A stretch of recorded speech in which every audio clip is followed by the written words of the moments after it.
മരണത്തിന് മുമ്പ് ഒരുങ്ങുന്നതിന് വേണ്ടി അള്ളാഹുവിന്റെ പരിശുദ്ധമായ ഖുർആൻ അവിടുന്ന് പറഞ്ഞു തരുന്ന ഒന്നാമത്തെ കാര്യം എന്തെന്നറിയുമോ? യാ അയ്യുഹല്ലദീന ആമനുത്തഖുല്ലാഹ ഹഖ്ക തുഖാതി വലാ തമൂതുന്ന ഇല്ലാ വഅൻതും മുസ്ലിമൂൻ.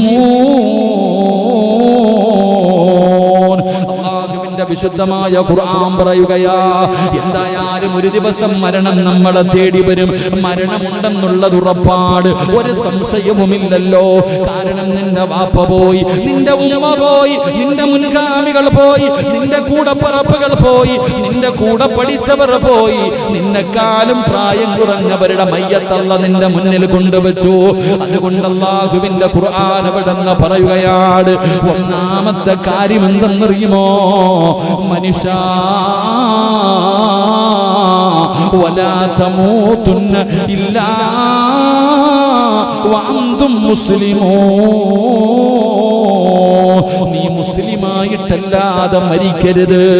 ഒന്നാമതായിട്ട് അല്ലാഹുവിന്റെ ഖുർആൻ പറയുകയാ, എടാ മരിക്കുന്ന സമയത്ത് നീ മുസ്ലിമായിട്ടല്ലാതെ മരിക്കരുത്. അല്ലാഹുവിന്റെ പരിശുദ്ധമായ ഖുർആൻ അവിടുന്ന് ഓർമ്മപ്പെടുത്തുമ്പോ, എന്റെ പ്രിയപ്പെട്ട സഹോദരാ, ഈ ലോകത്ത് നിന്ന് യാത്ര പറയുമ്പോൾ അവിടുന്ന് മുസ്ലിമായിട്ട് വേണം മരിക്കാൻ. ഒരാൾ മരിക്കുന്ന സമയം അവൻ മുസ്ലിമായിട്ട് വേണം മരിക്കാൻ. അള്ളാഹു നമുക്ക് ഭാഗ്യം നൽകി അനുഗ്രഹിക്കുമാറാകട്ടെ. ഒരാൾക്ക് മുസ്ലിമായിട്ട് മരിക്കണമെങ്കിൽ വെറുതെ പറ്റുമോ? ഒരാൾ മുസ്ലിമായിട്ട് മരിക്കുക എന്ന് പറയുന്നത് അത്ര എളുപ്പമുള്ള കാര്യമൊന്നുമല്ല, അത്ര എളുപ്പമുള്ള കാര്യമല്ല. എത്രയോ പേര് പടച്ചോനെ നമ്മൾ കാണുന്നല്ലോ, അള്ളാഹുവെ രാവിലെ കാഫിർ വൈകുന്നേരം മുസ്ലിമായിട്ട് മരിച്ചു പോകുന്നു, രാവിലെ മുസ്ലിം വൈകിട്ട് കാഫിറായിട്ട് ചത്തുപോകുന്നു. അള്ളാഹു കാത്തിരക്ഷിക്കുമാറാകട്ടെ.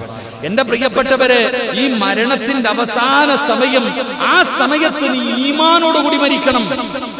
നീ മുസ്ലിമായിട്ടല്ലാതെ നീ മരിക്കരുത്. കാരണം മുസ്ലിമായിട്ട് മരിച്ചാൽ നിനക്ക് അല്ലാഹുവിന്റെ സ്വർഗം കിട്ടും. മുസ്ലിമായിട്ട് മരിച്ചാൽ മാത്രമേ നിനക്ക് രക്ഷയുള്ളൂ. എന്റെ പ്രിയപ്പെട്ടവരെ, നമ്മൾ കരുതിയിരിക്കുന്നത് ഉസ്താദേ നമ്മളെ കൊണ്ട് പറ്റുമെന്നാണ്. അല്ലാഹുവിന്റെ പ്രവാചകൻ സല്ലല്ലാഹു അലൈഹി വസല്ലമ തങ്ങൾ പറഞ്ഞല്ലോ, ഏതെങ്കിലും ഒരു മനുഷ്യന്റെ അവസാനത്തെ വാക്ക് ലാ ഇലാഹ ഇല്ലല്ലാഹ് മുഹമ്മദുർ റസൂലുള്ളാഹ്. പടച്ചവനെ, ഏതെങ്കിലും ഒരു മനുഷ്യന്റെ അവസാനത്തെ വാക്ക് ലാ ഇലാഹ ഇല്ലല്ലാഹ്, അവനാണല്ലോ വിജയിച്ചവൻ, അവനാണല്ലോ സ്വർഗത്തിന്റെ അവകാശി, അവനാണല്ലോ മുസ്ലിമായി മരിച്ചവന്. എന്റെ പ്രിയപ്പെട്ടവരെ, നമ്മൾ കരുതിയിരിക്കുന്നത് നമുക്കത് എളുപ്പം കഴിയുമെന്നാണ്. അതിന്റെ ഗൗരവം നമുക്ക് മനസ്സിലാകുന്നില്ല, അതിനെ നമ്മൾ വലിയ കാര്യമായിട്ടെടുക്കാറില്ല. എങ്കിലും നിങ്ങൾ അല്ലാഹുവിന്റെ ഖുർആൻ നോക്ക്. മഹാനായ യൂസുഫ് നബി അലൈഹിസ്സലാം യാക്കൂബ് നബിയുടെ പൊന്നുമോനാണല്ലോ, സ്വപ്നവ്യാഖ്യാനങ്ങൾ പഠിപ്പിച്ചു കൊടുത്ത പ്രവാചകനാണല്ലോ. ലോകത്തുള്ളവരിൽ ഏറ്റവും കൂടുതൽ അല്ലാഹുവിന്റെ റസൂല് കഴിഞ്ഞാൽ ഏറ്റവും കൂടുതൽ സൗന്ദര്യമുള്ള പ്രവാചകൻ യൂസുഫ് നബിയാണല്ലോ. സ്വർഗത്തിൽ എല്ലാവർക്കും യൂസുഫ് നബിയുടെ ഗ്ലാമറാണല്ലോ. ആ യൂസുഫ് നബി അലൈഹിസ്സലാം അല്ലാഹുവിനോട് ചെയ്ത ദുആ എന്തെന്നറിയുമോ? തവഫനി മുസ്ലിമാ. അല്ലാഹുവിന്റെ ഖുർആൻ എടുത്തു നോക്ക്.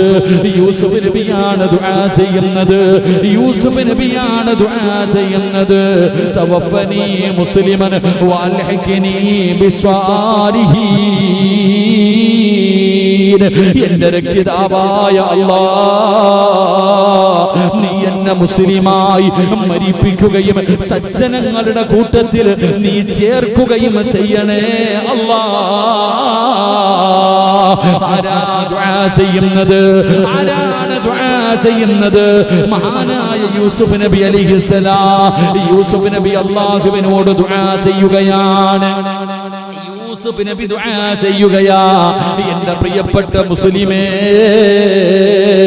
അല്ലാഹുവിന്റെ പരിശുദ്ധമായ കഅബാലയമുണ്ടല്ലോ, ആ മക്കത്ത് സ്ഥിതി ചെയ്യുന്ന അല്ലാഹുവിന്റെ അർശിന്റെ നേരെ താഴ്ഭാഗത്ത് ഈ ഭൂമിയുടെ മധ്യഭാഗത്ത് സ്ഥിതി ചെയ്യുന്ന അല്ലാഹുവിന്റെ കഅബയുണ്ടല്ലോ, ആ കഅബയുടെ മുറ്റത്ത് ചെല്ലുമ്പോ മഖാമു ഇബ്രാഹിം എന്ന് പറയുന്ന ഒന്നൊരു കാണാ, മഖാമു ഇബ്രാഹിം കാണാ, പടച്ചവനെ ഹിജ്റി ഇസ്മായിൽ കാണാ, സഫ കാണാ, മർവ കാണാ. ഈ കഅബ പണിതതാരാണ്? അല്ലാഹുവിനെ ആരാധിക്കുന്നതിന് വേണ്ടി ഈ ലോകത്ത് ആദ്യമായിട്ട് കഅബാലയം പണിതതാരാ? മഹാനായ ഖലീലുല്ലാഹി ഇബ്രാഹിം നബി അലൈഹിസ്സലാം.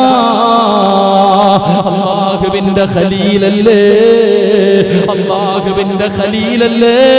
അത്തഹിയാത്തിൽ ഞാനും നിങ്ങളും ഇബ്രാഹിം നബിയുടെ പേര് പറയുമല്ലോ. ആ ഇബ്രാഹിം നബി അലൈഹിസ്സലാം അല്ലാഹുവേ, യാക്കൂബ് നബി അലൈഹിസ്സലാം അവരുടെ സന്താനങ്ങളോട് അവിടുന്ന് കൊടുത്ത ഉപദേശം നിങ്ങൾ നോക്ക്. വബസാബിഹാ ഇബ്രാഹിം ബനീഹി വയഅകൂബ് യാ ബനിയ ഇന്നല്ലാഹ അസ്തഫാ ലകുമുദ്ദീന ഫലാ തമൂതുന്ന ഇല്ലാ വഅൻതും മുസ്ലിമൂൻ. ഇബ്രാഹിം നബി അലൈഹിസ്സലാം യാക്കൂബ് നബി അലൈഹിസ്സലാം തന്റെ മക്കൾക്ക് കൊടുത്ത ഉപദേശം എന്തെന്നറിയുമോ? മക്കളോട് പറയുന്നു, എന്റെ മക്കളെ, അല്ലാഹു നിങ്ങൾക്ക് ഈ മതത്തെ വിശിഷ്ടമായി തന്നിരിക്കുകയാണ്. നിങ്ങൾ ഈ മുസ്ലിമായിട്ടല്ലാതെ മരിക്കല്ലേ, നിങ്ങൾ മുസ്ലിമായിട്ടല്ലാതെ മരിക്കല്ലേ എന്ന് തന്റെ പ്രിയപ്പെട്ട മക്കളോട് ഉപദേശിച്ചു കൊടുത്ത ചരിത്രമാണ് അല്ലാഹുവിന്റെ വിശുദ്ധമായ ഖുർആൻ പറയുന്നത്.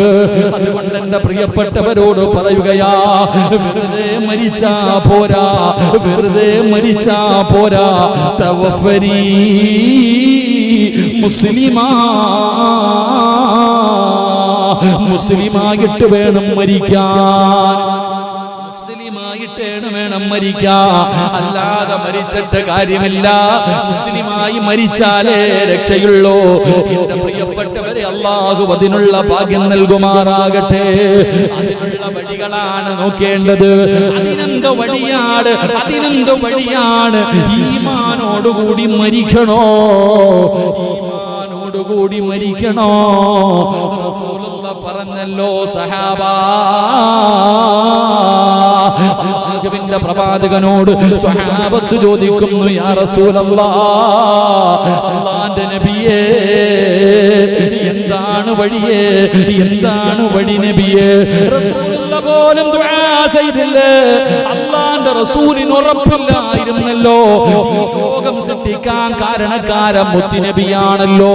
ആയിഷ ബീബി റളിയല്ലാഹു തആല അൻഹ പറയുകയാണ്, റസൂലുള്ളാഹി സുജൂദിൽ കിടന്ന് കരയുകയാണ്. ഉറങ്ങുന്ന ആയിഷ ബീബി തേങ്ങലിന്റെ ശബ്ദം കേട്ടിട്ടാണ് ഉണരുന്നത്. റസൂലുള്ളാഹി കരയുകയാ.